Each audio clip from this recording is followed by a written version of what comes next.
Baker, what is the challenge replacing a player the caliber of Myles Garrett for you guys?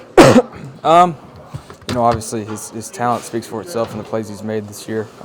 Great player, has been for this team for a while. And so we got to have a next man up mentality, and our guys know that. I don't necessarily think you can replace a guy like that. Those are big shoes to fill, but we got to play as a team. Baker, does this put extra stress or pressure or burden on the offense, losing a player on the other side of the ball like that? No, I think we have to continue to carry our message through and through of doing our job. No matter who we're playing, no matter what's going on, we have to go out there with a great focus to doing our job every single play. And the same thing that why we've seen a little bit of a turnaround. We have to continue to improve. What role do you take in making sure the team is focused? Because it feels like something that could linger. No, we just have to attack each day. That singular focus that I've harped on, it goes throughout the week of practice, making sure we have guys in there knowing what they're doing so we can play fast and not have hesitation. And I know the defense is going to get it right. If you guys win, numerically you'll be in a lot better shape than you were 3 games ago in a playoff race. To what extent are you using a playoff race to motivate you and your teammates? We know we have to take care of each game at a time. That singular focus that I've been talking about, it's no different now. This is the most important game, and we have to take care of business when we line up against the Dolphins on Sunday. It looks like you might be getting another weapon back, David Njoku. How do you look out there? I think he looked great today. He didn't get every single rep. They're limiting him, so we're looking forward to him continuing to improve throughout the week goes and getting him back. The last 3 weeks have seemed to go a lot better for you than obviously the first half of the season. Jarvis Landry said on Monday he thinks maybe you've turned a little bit of a corner here. What's your take on the last 3 weeks and how you've played, and do you feel like the season's kind of turned around for you? Obviously, it starts with not turning the ball over. Knock on wood with that, but just taking care of the ball, putting our guys in the best position to win, getting the ball out quicker, extending plays when we have to, but ultimately just doing my job, being a distributor, getting the ball in their hands, letting them make the plays. And so, we're all doing our job better because we're more focused on doing the little details right, and that starts with me, and so we need to continue to improve each week. The defense has got some guys to replace, but offensively, you're getting all your guys back. You just mentioned David. Do you feel like you guys are starting to hit your stride a little bit offensively, figure some things out? I think we've improved a little bit each week, but like I said after the game, we still have a lot of room to improve, and I think that's the best part about it is even though we've had success and we've won 2 in a row, none of that matters. We have to improve. We have to do our job each time we get out there. You talked a lot about feet and eyes this season. How much has that contributed to playing well the last few games? It's been pretty key to my role, distributing the ball and getting the ball out quick and putting it in the right spots. Anytime you can have your feet and your eyes lined up and in tune, it's good for me. So it's getting the ball out, and so it's good for our guys too. Could you feel that with? Are you sort of built for the idea of kind of navigating through some of the adversity that you have now and that you have had this season? Is that kind of in your nature to be able to guide it through this? I wouldn't say that I'm made for this moment. I think just the things that I've gone through out in my life of what do you do when adversity hits.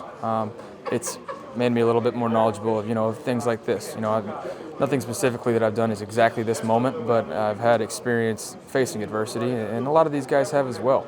Somebody in this locker room has always faced adversity at some point in their life. It's just about being that person every day that this team needs in the position I'm in, being a captain and showing the way, setting the standard, like the things I've been talking about. But I wouldn't necessarily say that I'm made for this moment. I think I was made to come here in Cleveland, to try and set the standard and the culture each and every day. With the way you handled everything after the game Thursday night, a lot of people were complimentary. Did it enter your mind, I need to step up right away for this team, or is it just a natural leadership thing that clicks inside you without you even thinking about it? No, I don't think I need to overcompensate. I think I need to be consistently that person. The things that I say, make a good leader. Not trying to do too much. Being myself and trusting that that's more than good enough. Being that guy for our team. And we're going to support Myles. We're going to be here for him, whatever happens, and Larry as well. And so we're going to roll with the punches, whatever happens. Did anybody object to your bluntness in the moment? No, I mean, we talked about it afterwards. It's an emotional moment that is unprecedented for us.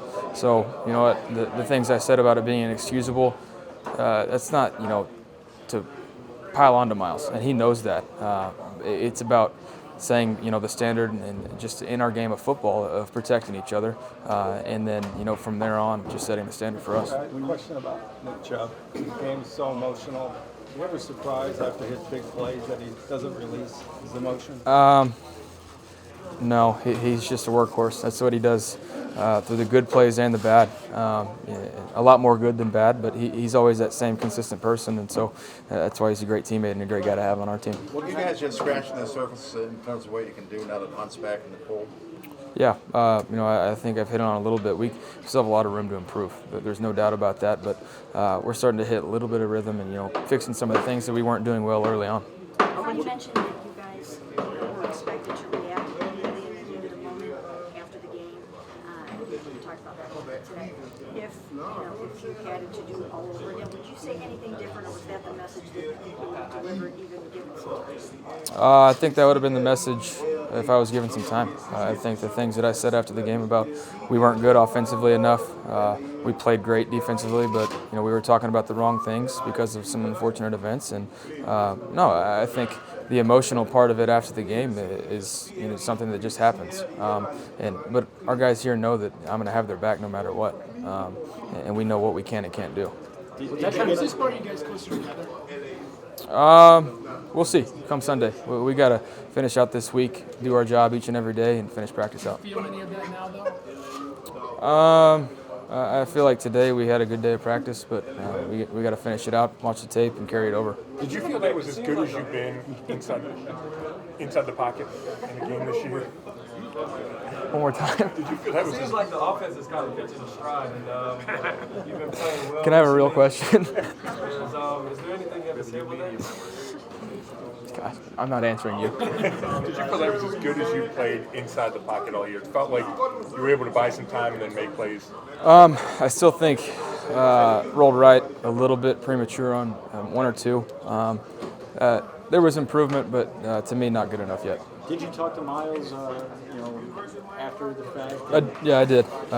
Just seeing how he's doing. I've been in that moment. It was a less, smaller scale in college. My Kansas mistake. When everybody else, you feel that weight, everybody crushing you.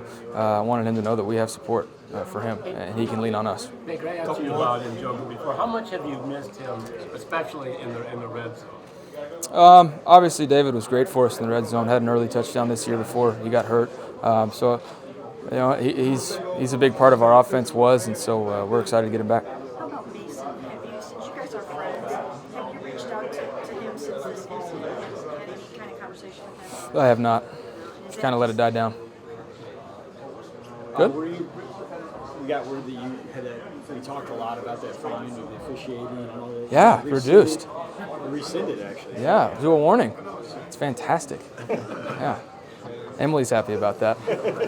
More money in our pocket. Hey Baker, Miami's obviously they started out real rough this year, but they've won 2 of their last 3. And what have you seen from them from an improvement standpoint, especially now you're going to have to face their defense?